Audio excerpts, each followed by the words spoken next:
not saying you can't have fun at the theater. Of course you can have fun at the theater. I want to have fun at the theater. I want to. That's why I go to. That's what brings most people into the theater in the first place. What brings me into the theater. And like sometimes, yes, a darker show with heavier content can be challenging and thought-provoking, and that can be fun. You know what I mean? But I guess my only point is, like, yes, there's a place for fluff. I'm not saying we can't have fluffy, silly musicals. Of course. I just don't want to lose craft. Look at Barnum. Barnum is a silly, fluffy musical that's just going to make you laugh and have a lot of fun and watch circus performers, but it's, like, perfectly written. Barnum's great. I mean, Cy Coleman in general is just, I mean, he did that in City of Angels, too. Yeah. Although that gets a little darker. But, I mean, just look at Barnum. Yeah, Barnum's one of my favorites. It's amazing. What my point is that fluff is great. It just has to be well done fluff. Yeah, of course it does. So why are we arguing? I walked in here and you were already mid-rant. Hi. I'm David. I'm Paul. We are the Rigano Songbook, And this is Broadway on Deck. Hey, All Things Broadway channel. We've got a little survey for you. Check all the boxes that apply. No cheating now. Are you the biggest theater nerd in your school? Do you think that sports are lame, but Adina is cool? Have you ever said, I can't, I'm in tech? Does your weekly tap class keep you in shape? Do you know all the words to Hamilton, CR, and mixtape? Do discussions about bootlegs always leave you a wreck? Are you on top of every musical trend? Do you cry to think that someday even Phantom will end? Do you have the range for any role from Annie down to Amy and DeBeck? So if you're that theater lover and you know that you are, and you need to know each Broadway star before they're a star, then tell me how many boxes did you check? What you need is Broadway on Deck. Hi. Hey, welcome back. We're thrilled to be back at Back in Town New York. Stages, back in New York, at the very sparkly, newly decorated gallery at Town Stages downtown in New York. We are so thrilled for So this excited. episode. It's not our normal fare. Whereas you usually hear new and upcoming musical theater talent doing original Rigano songbook tunes, we decided this episode we're going to take one off, and we're just going to watch. So we are now also introducing new and upcoming talent in the world of composition and writing. So we have up-and-coming composers who we're going to share with you, names that you might not know, but they could be the future David Yazbeks, except in their Tonys for Best Musical, Best Score, Best Everything. It won Best Everything. It won Best Everything. And hopefully they will as well. So enjoy. We got three amazing composers who are here to share some really exciting work with you. So let's go meet Take a three look. amazing composers. That's a strong That's ending. Alex Sage Oyen, how you doing? I'm good. Oh, that was loud. I feel good about that, though. You're really interesting. I think you're really awesome. Oh, no. Tell me about some of the things that you do. I like to obviously write musical theater shows, but I also like to explore what song within musical theater means and how you can kind of extrapolate that. I have a band called Discount Ghost Stories, which is we're ghosts and we travel the afterlife. We travel the afterlife looking for lost souls to set free through our rock concert slash seances. Amazing. I'm writing musical theater records, not concept albums, but just records of musical theater songs that are not necessarily connected to shows, but they tell stories. Speaking of musical theater records, you just wrote a musical theater record. You just I put did. one out. It's called Feelings and Blood. It's on Apple Music and Spotify and all those kinds of places. And Check it out. We'll put links down below. links right there. Everything you just said really speaks to how you write and what we're about to hear, too. And every time I've heard a song of yours, I just feel like immediately when I start hearing the music, I was like, oh, I know where I am. Oh, like good. I know right away. And I just think that's so something that is missing in a lot of new writers. I think in musical theater right now there tends to be like this movement towards like this pop sound, which I like. I like, pop musical theater fine, but as I think it needs to we need to create musical worlds, and I think you do that so well. Thank you. I think, so one of my first, this is like a fun anecdotal theater story, if you want it. My first few months I was in New York when I first moved here, right out of college. I dropped out of college to come to New York. because one of my shows that is now something you'll never hear anything from, it was being read at the New York Musical Theater Festival. Nice. And a family friend, Stephen Schwartz, came to see the reading, and he asked, like, do you want me to take notes? Do you want me to everything? And I was like, no, just come see it. I'm kind of too scared. I was 20 years old. He came in and he took out a yellow notepad and he just wrote through the whole thing. He went in. Oh my God. And then he took me out to breakfast and he told me, you wrote a bunch of cool songs and that's great. Like, that's fine. But like, how do they connect to each other at all? And here's why they don't connect to each other. And here's like, and he really kind of painted a picture for me and taught me so much more about writing song for theater. So all right, so tell me about the song we're going to hear today.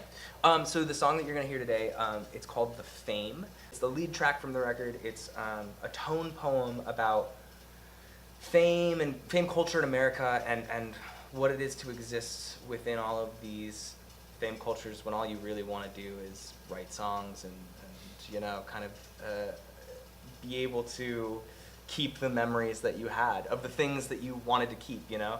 The record itself is really about life and death and the inevitability that, like, while there's so many things to do in life and so many ways to love and ways to nurture and ways to be nurtured and loved, death is an inevitability, so we shouldn't fear it. And it's really kind of a very nihilistic, ridiculous, ridiculous record. But it's a lighthearted romp through the mind of Alex Sage Oyen. That's so upsetting. And normally we'd have you set up some plot or something, but this one's just a song. It stands on its own, and also, like we said, you create these musical worlds so beautifully. Thank you. Let's get to it. All right, I guess so. I guess we'll play a song. I guess we'll do it now. Let's do it.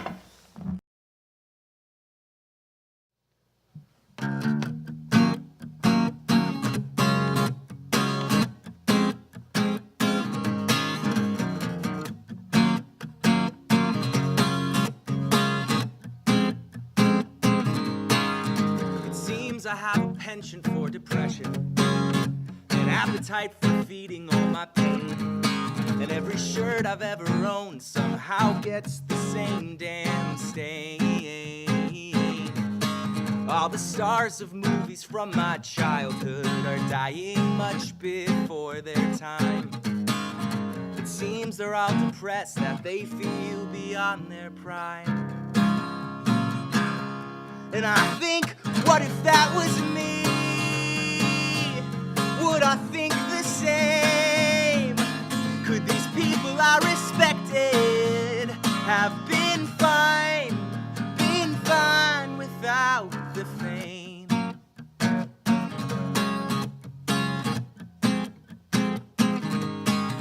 I've never had to compromise my values, but I know sometimes that's how it goes.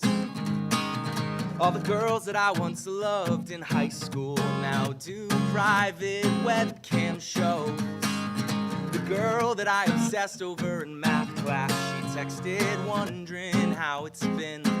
I think I cried the first time I saw a scene that she was in. And I think, what if that was me? Would I not do the same?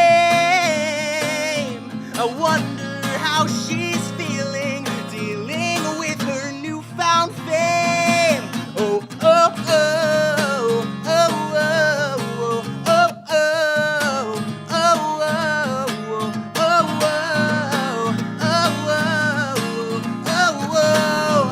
oh, oh, oh, and now we have a leader synonymous with tides, indulging in a circus, falling for his lies. Oh, now what is gonna happen? What is gonna happen? We can't understand. We just know this man was elected 'cause people knew his fucking brand.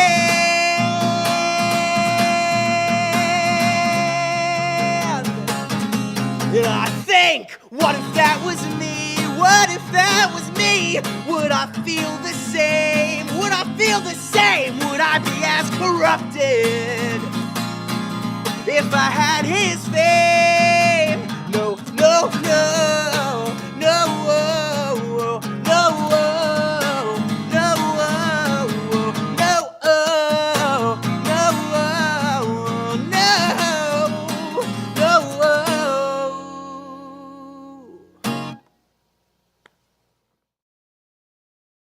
Hi, Kristen. Hi. We're here with Kristen Rosenfeld, and she is one of our guest composers today. Thanks so much for being here. Thank you for having me. I've been a fan of Kristen's music for a very long time, and we have worked together professionally, but not quite in the theater. Right. So we're going to talk about that, but first I want to let you know why you're here and why you're awesome. So you've been doing stuff for a while. What of your work might our viewers have seen?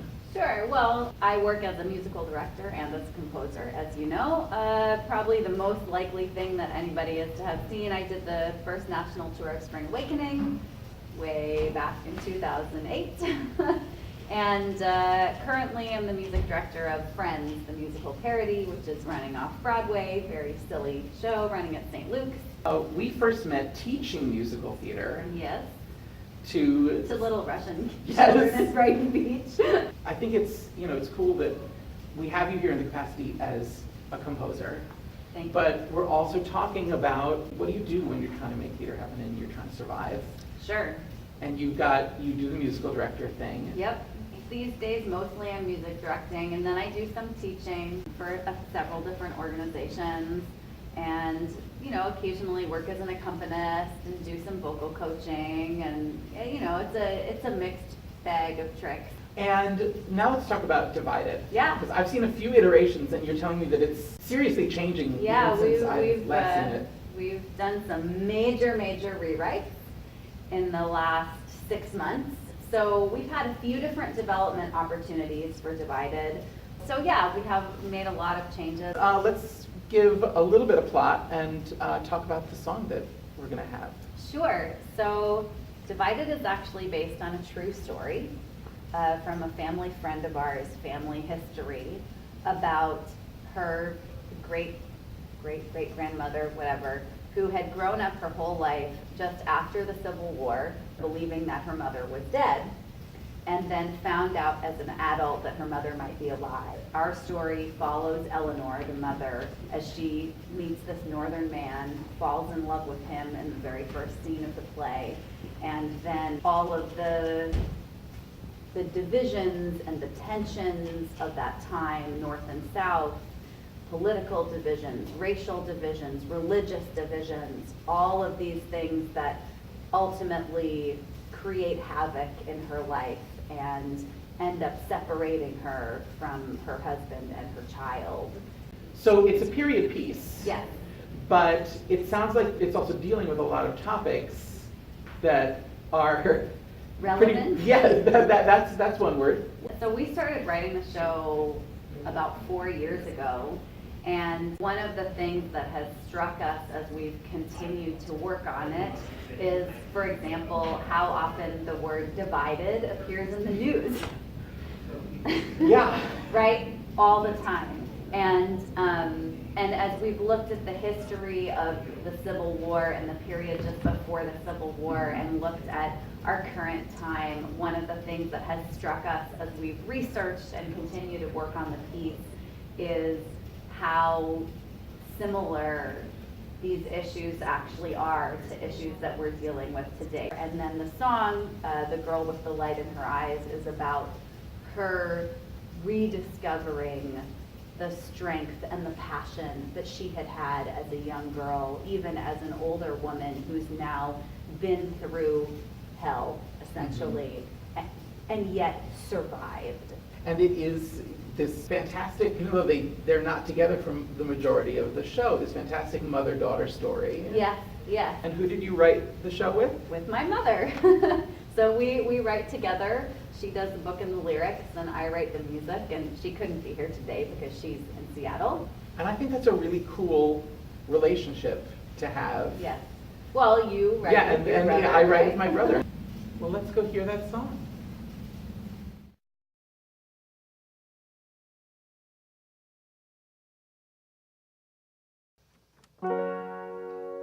Mama, you told me that I had a light that sparkled for the world to see. My candle that once burned so bright is barely a flicker, a dim memory. Where is the girl with the light in her eyes? She was bold, she was daring, passionate, caring. Where is the girl with the light in her eyes? Always right, never wrong, always fearless and strong. Where is she now? The girl with the light in her eyes. Connor, you were my everything. Why did I hurry away? If I'd been patient and listened to you, would Bridget be with me today? But I thought that I knew everything. Nothing could happen to me. I had all the answers, I couldn't be wrong. Triumph was all I could see. Where is she now? The girl with the light in her eyes. I shuttered my light long ago, closing the window on dreams and on hope. I built a wall and I closed a door when all that I cared for was lost to the war. No husband, no family, myself to blame, seeking redemption from guilt and from shame. Watching other people's children, watching as they grow, teaching other people's children, while deep inside I know they are other people's children. They will never be my own.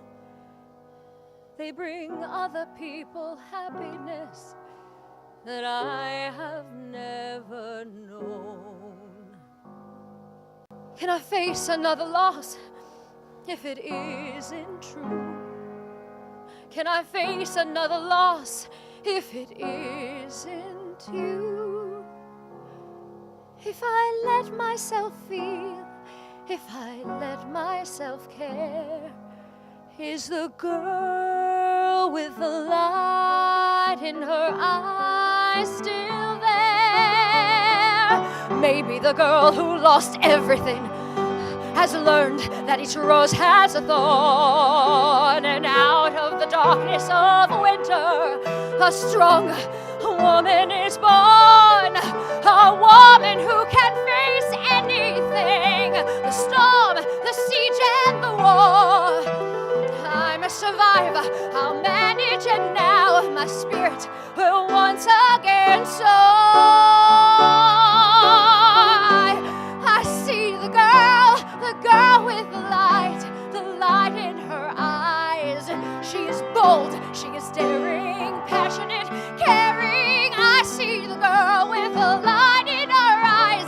Whether I'm right, whether I'm wrong, I may be afraid, but I will be strong. I can see her. I am the girl with the light in her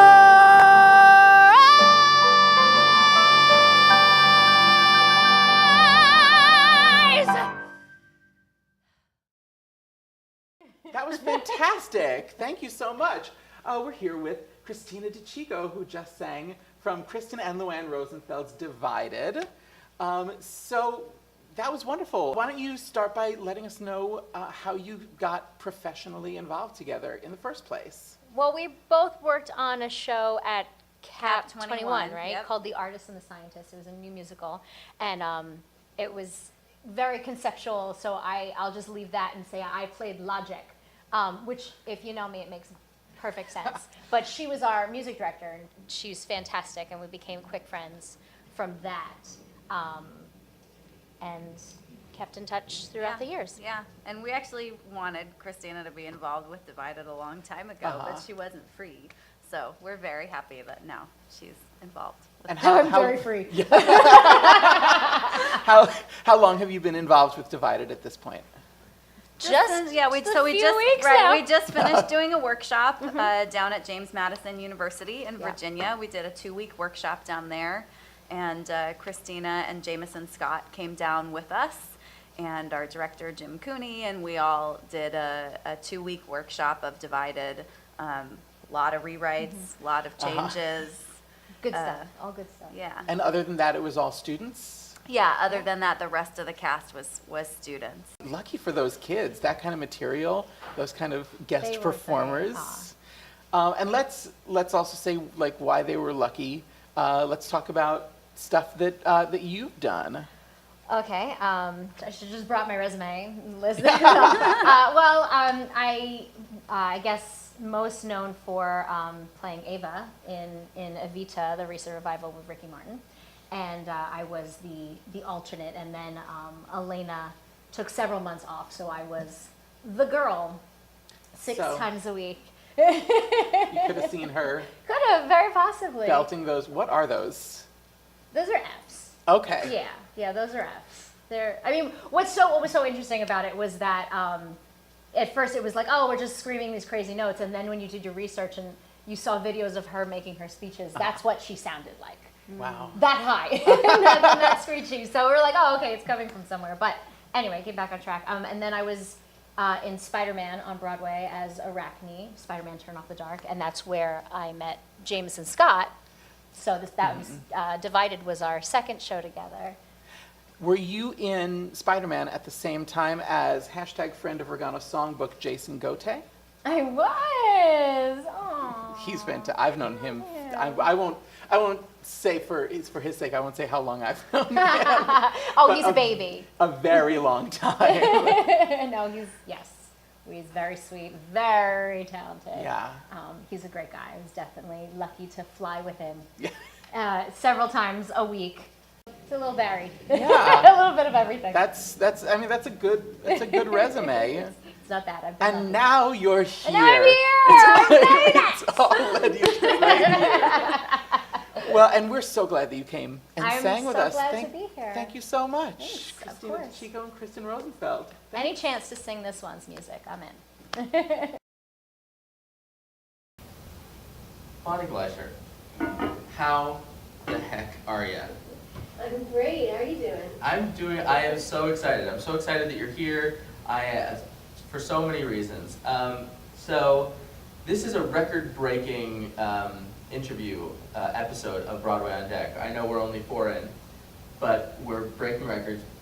Bonnie, everyone that we've had on the show so far has known the Rigano Songbook the longest.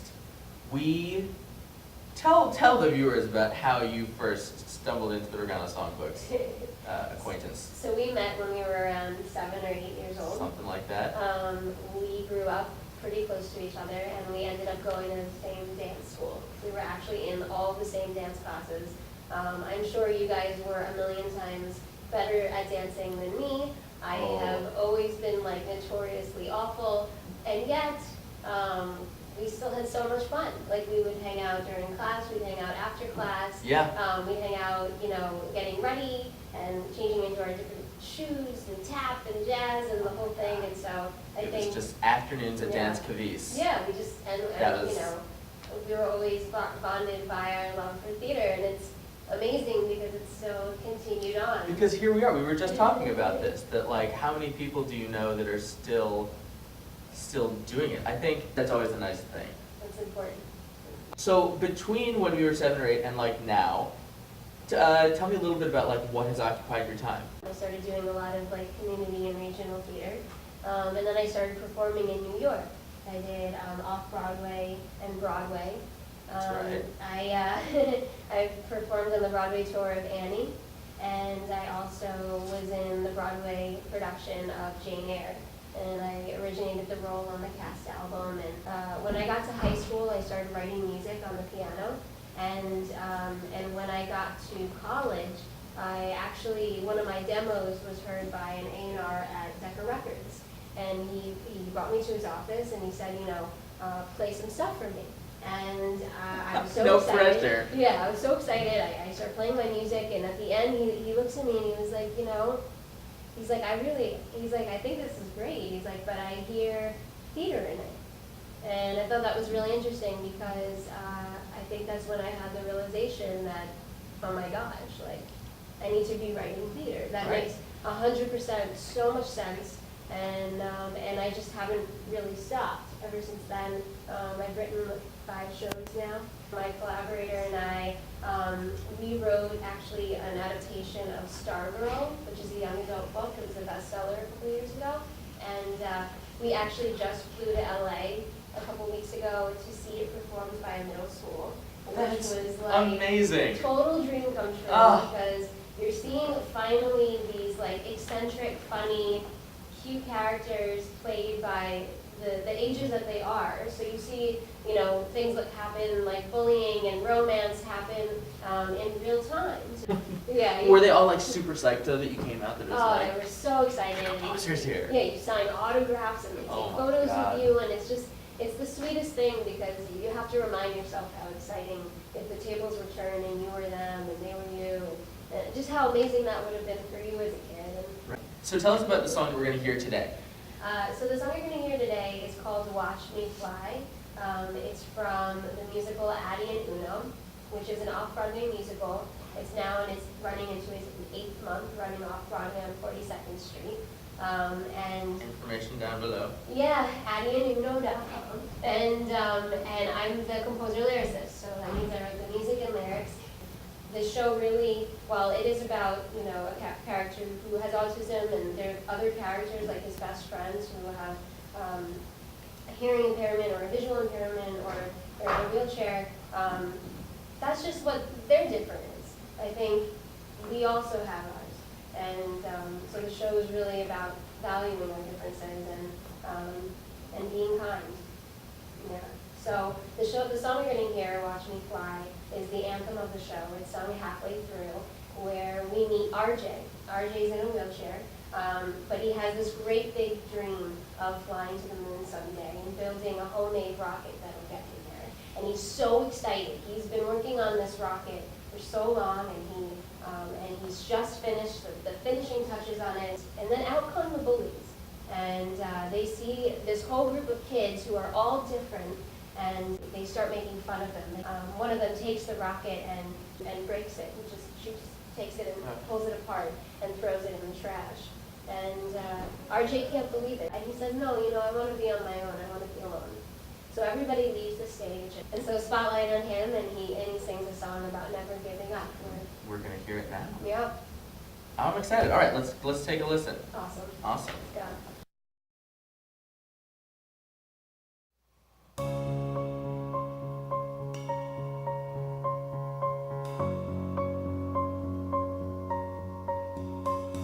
The easiest thing to do is give up and give in. The hardest thing to do is stay strong and win. But I just know I'm never letting go of my dream. Though people like to say I'm too weak, I'm too small, there's too much in my way. I'll miss, I'll fall, but I just know I'm stronger than I seem. 'Cause I got wings on my back, fuel in my heart, there are mountains to see, clouds left apart. I've got friends on the ride, I know I'll reach the sky. Watch me fly, watch me fly, from morning to the night. right. I'll work with the pieces, build it till it's right, then test it, release it, 'cause I just know I'm getting closer to my dream. And no one will tell me what to do, and no one will tell me what to say. The day they watch me rise and zoom away, away. 'Cause I got wings on my back, fuel in my heart. There are mountains to see, clouds left apart. I've got friends on the ride. I know I'll reach the sky. Watch me fly. Watch me fly. Every single year we read about all of the greats. FDR, Frida Kahlo, they defied their fates.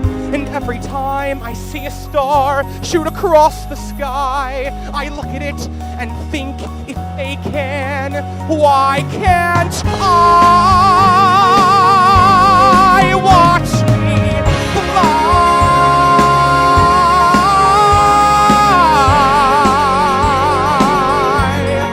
Watch me fly.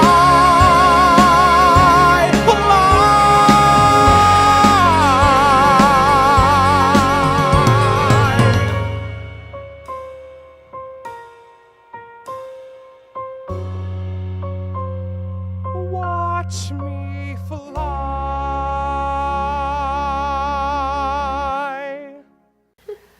Wow. Oh, what a beautiful song.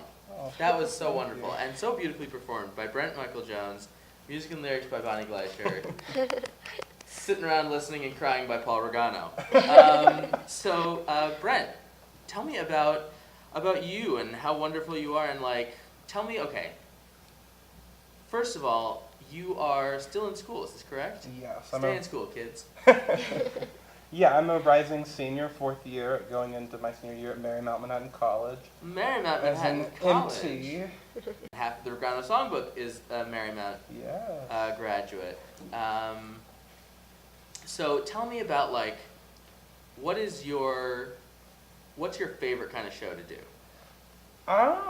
My favorite show I've ever done, it goes between. I like things like Shrek, like comedy.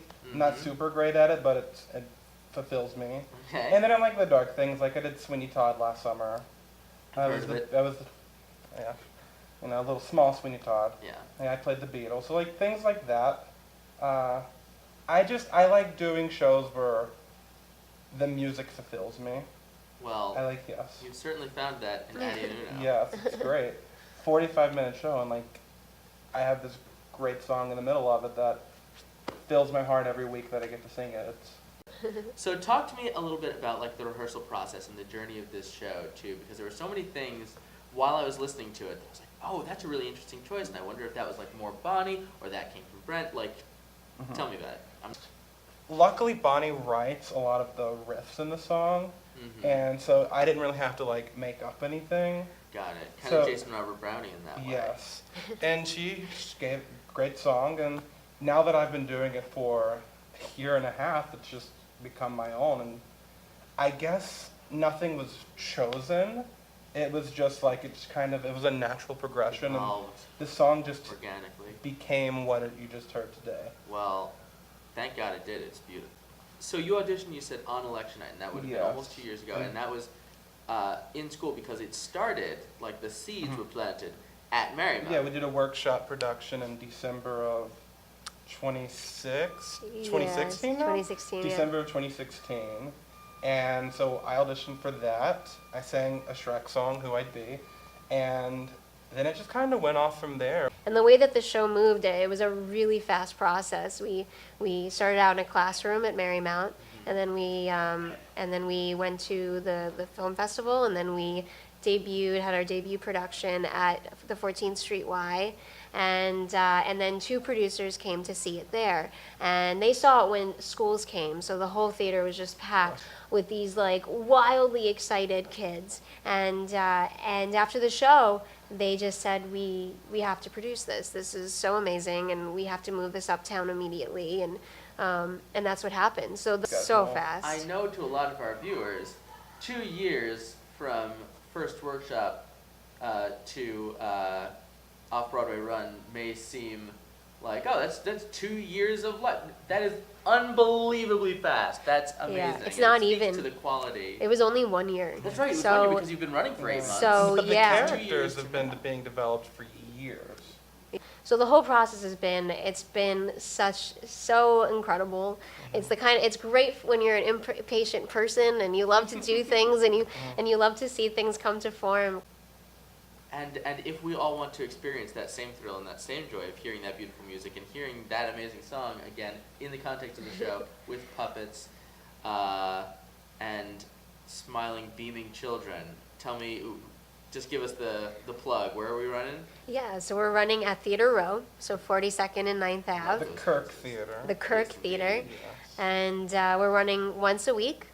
And you can check in on Telecharge and addyanduno.com. You know what? Go to the website. It's click on the all links on below. there.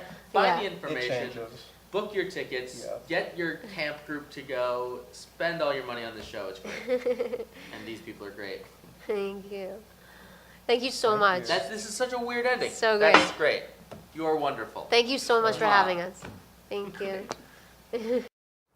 Well, that was a lot of fun. That was fun. We should have other people sing more often. Yeah. That was so is that easy what, for Is that us. what you're like? You feel like just watching? Is that what it's awesome like songs? for you? Just sitting and listening to great music? Because that was, if I were you, Yeah. If I was that, and I just had to listen to all those wonderful songs. I would want to get that all the time. I would want to, if I could subscribe to a service that would give me that all the time, I would do it. Like the All Things Broadway channel. Or following these wonderful people Yeah. on social media. You should follow them because they're going to be doing amazing stuff. All these as amazing well. composers like Alex Sage Oyen, like Bonnie Gleicher, like Kristen Rosenfeld and her mom Luanne. Follow them on the social media. Also, they're amazing performers. How amazing. Alex performed his own stuff, but how amazing was Christina, and he was amazing. Christina DeCicco and Brent Michael Jones. That kid's going places. And we're going places too. We're going Namely the bar. to the bar for some happy hour. But we hope that you subscribe. Also subscribe to the Rigano Songbook channel, and we will see you on the next episode of Broadway on Deck. Let's get a drink. So if you're that theater lover and you know that you are, and you need to know each Broadway star before they're a star, then tell me how many boxes did you check? What you need is Broadway on Deck.